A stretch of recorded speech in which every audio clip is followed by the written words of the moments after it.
ধর বেড়া তুই কার বাসে চুরি করতে আইছিস? ঘর দিয়ে তালা মারা, এখন যদি তালা ভাঙ্গি, তালা ভাঙ্গার আওয়াজে বাড়ির মানুষ সব আয়া পড়বো। খারা এটা হইলো একটা বলো ঘরের বাড়ি, আর ঘরের ভিতরে যা যা করে সব বলো ঘরের ভিতরে দেখায়। খারা ভিডিওটা দেখতাছি।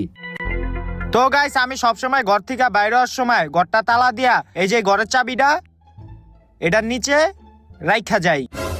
দেখছো চাবি কই? নিচে দেখ, নিচে। এই যে পাইছি চাবি, তাড়াতাড়ি তালাটা খোল। এই যে খুলছে। ওই বেড়া ঘরের ভিতরে তো ঢুকিয়ে গেলাম, হবাই ঘরের ভিতরে টাকা পয়সা কুই পামু? খারা আর বলক ভিডিওটা দেখতাছি। তো গাইস, আমি সবসময় আমার টাকা পয়সা এই যে এই বালিশটার নিচে রাখি। দেখছো? আয় এদিকে, এদিকে আয়। বালিশটা উড়া। হ্যাঁ, এই যে পাইছি। দে এদিক দে। ওই বেড়া খারা, খালি এই কয়টা টিয়া পয়সাই এদিকে কি চলবো? খারা আর ভিডিওটা আবার দেখতাছি। গাইস, আমি